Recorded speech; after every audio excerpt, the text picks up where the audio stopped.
आपसे कोई पूछे, भारत के सबसे अधिक शिक्षित एवं विद्वान व्यक्ति का नाम बताइए, जो आज डॉक्टर भी रहा हो, वकील भी रहा हो, आज आईपीएस अधिकारी भी रहा हो, आज आईएएस अधिकारी भी रहा हो, कुलपति भी रहा हो, विधायक, मंत्री, सांसद भी रहा हो, और चित्रकार, फोटोग्राफर भी रहा हो, मोटिवेशनल स्पीकर भी रहा हो, पत्रकार भी रहा हो, संस्कृत गणित का विद्वान भी रहा हो, इतिहासकार भी रहा हो, समाज शास्त्र, अर्थशास्त्र का भी ज्ञान रखता हो, जिसने काव्य रचना भी की हो।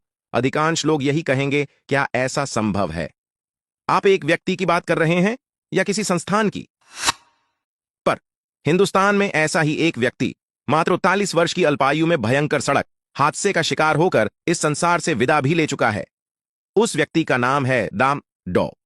श्रीकांत जिचकर। श्रीकांत जिचकर जी का जन्म 1954 में एक संपन्न मराठा कृषक परिवार में हुआ था। वह भारत के सर्वाधिक पढ़े लिखे व्यक्ति थे, जो गिनीज बुक ऑफ रिकॉर्ड में दर्ज है। डॉ. श्रीकांत ने 20 से अधिक डिग्री हासिल की थीं, कुछ रेगुलर कुछ पत्राचार के माध्यम से। वह भी फर्स्ट क्लास, गोल्ड मेडलिस्ट। कुछ डिग्रियां तो उच्च शिक्षा में नियम न होने के कारण उन्हें नहीं मिल पाईं, जबकि इम्तिहान उन्होंने दे दिया था।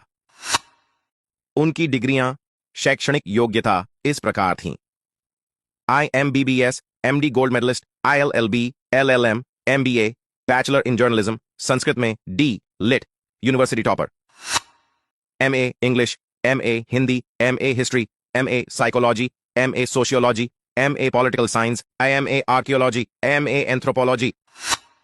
1978 बैच के IPS अधिकारी, 1980 बैच के IAS अधिकारी भी रहे। 1981 में महाराष्ट्र में विधायक बने। 1992 से लेकर 1998 तक राज्यसभा सांसद रहे। श्रीकांत जिचकर ने वर्ष 1973 से लेकर 1990 तक का समय यूनिवर्सिटी के इम्तिहान देने में गुजारा। 1980 में IAS की केवल 4 महीने की नौकरी कर इस्तीफा दे दिया। 26 वर्ष की उम्र में देश के सबसे कम उम्र के विधायक बने। महाराष्ट्र सरकार में मंत्री भी बने। 14 पोर्टफोलियो हासिल कर सबसे प्रभावशाली मंत्री रहे। महाराष्ट्र में पुलिस सुधार किए।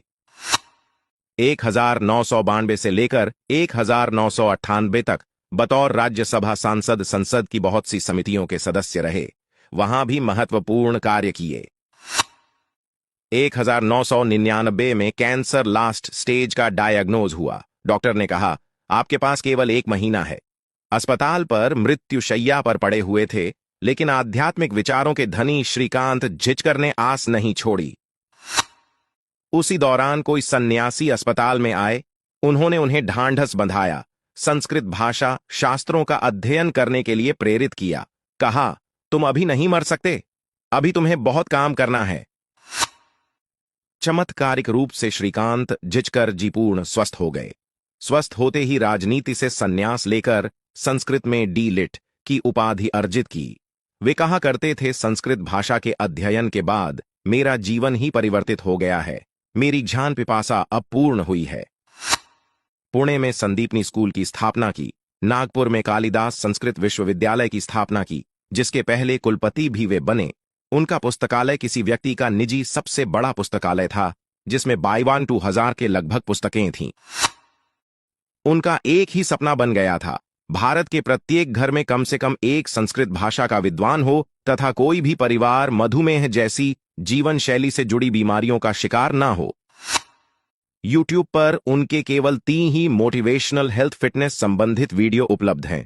सामान्यतः ऐसे असाधारण प्रतिभा के लोग आयु के मामले में निर्धन ही देखे गए हैं। अति मेधावी, अति प्रतिभाशाली व्यक्तियों का जीवन ज्यादा लंबा नहीं होता। शंकराचार्य, महर्षि दयानंद सरस्वती, विवेकानंद भी अधिक उम्र नहीं जी पाए थे। 2 जून 2004 को नागपुर से 60 किलोमीटर दूर महाराष्ट्र में ही भयंकर सड़क हादसे में श्रीकांत जिचकर का निधन हो गया। संस्कृत भाषा के प्रचार प्रसार व होलिस्टिक हेल्थ को लेकर उनका कार्य अधूरा ही रह गया।